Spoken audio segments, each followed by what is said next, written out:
Year-old pilot is set to become the youngest woman to make a solo flight around the world. To some, it may seem daunting, but to Zara Rutherford, it's all about reaching new heights. CNN's Kim Brunhuber has her story.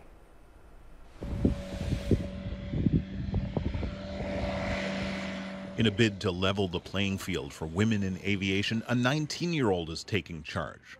Zara Rutherford may be young, but she's ready to soar off on an almost 30,000 nautical mile solo flight circling the globe.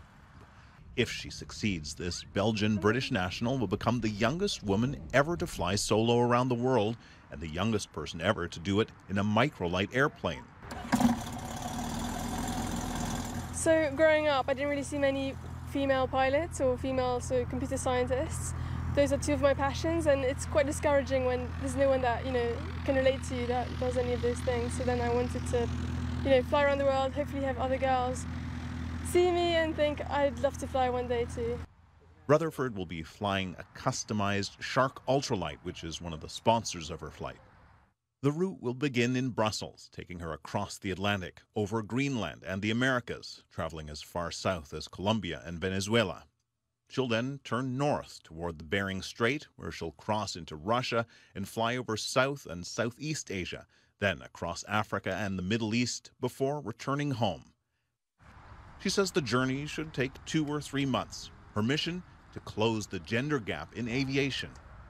There is a difference in aviation between men and women. There's a lot less women in aviation. About of commercial pilots, 5% are women, which is, ridiculously small. Rutherford takes after her parents, both of whom are pilots. Her mother, Beatrice de Smet, says she's nervous but proud. When she first told me about it, my heart skipped a beat. It took me a bit of time to digest, and now I'm so proud and fully behind her. But as I said, mixed feelings. Rutherford hopes this trip can inspire other girls to follow her path, both in life and in the air. Kim Brunhuber, CNN. And joining me now is Zara Rutherford, whose historic flight is set for next week. Great to have you with us. Good to talk with you. Nice to talk with you too. So, it's an incredible goal that you have set yourself as a 19-year-old woman. Talk to us more about what inspired you to try and fly solo around the world at this particular time. So I've always really enjoyed adventure, and I've been dreaming about doing something like this for my whole life. So when I finally finished school, I had this year where I could actually do something crazy, something completely, crazy really. And so I started off preparing, and now here I am, flying around the world. And how confident are you that you can pull this off? And what do you think will be the biggest challenges ahead? I've got a great team supporting me, so I'm pretty confident that I can get all around.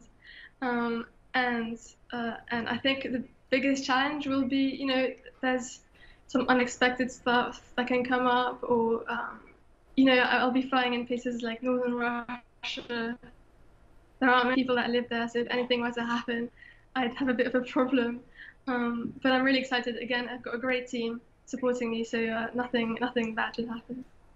So what have you been doing to prepare for this long journey, and how did you work out the flight path that you would take, the fuel stops along the way, and how long would you be flying at each interval? So I've been training for a long time now. Especially this week, I've already been flying every single day, multiple hours a day. And then right behind me, there's actually a simulator from AviaSim in Brussels. And from there, I can actually see all the airfields where I'll be landing. So I've been flying, in New York, in South America, in Russia, just from my home in Brussels, which has been really amazing. And the route has been chosen to be around, so there's some requirements needed for a flight to be an around the world flight. So I followed that, and then my route is actually a bit longer than it has to be, but I just thought, I'm doing this, might as well add a few extra miles onto it and have an unforgettable experience. And of course, I mean, this is a major challenge for you ahead. What is the longest distance you have flown so far before you actually set off and do this? So just recently, actually, this was 2 months ago, I believe, I helped ferry an aircraft from Texas to India. So that was probably my longest flight to date, yeah. That is very impressive. And so I'm not sure, did you mention, so how long would you fly for? Are you talking about flying for, say, 9, 10 hours before you take a rest, before you then stop for fuel? How would you figure all of that out? So it's a little less, considering I'll be flying 2 to 3 months. Flying 10 hours a day, you know, that starts getting dangerous, especially with fatigue. Yeah. So I'll be flying up to 5 hours a day, and then every 3 days taking a break, just to make sure that, you know, I'm in the right mindset, I'm all excited, ready to go, not too tired, and that way, yeah, I'll successfully go around the world. And how do you put your mind in the right headspace for something like this? Because it's huge, and certainly, again, at the age of 19. Well, I love flying. I'm really excited about it. So, I mean, just meeting people, all the new cultures, and especially, I mean, places, right? I mean, it's so beautiful. So I'm really excited and happy to go. And how can people follow you on social media? You can follow me on Fly Zolo on Instagram and Facebook, and I post every day.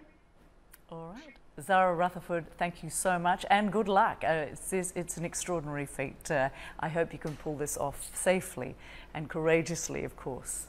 Thank you so much for talking. Thank you very much.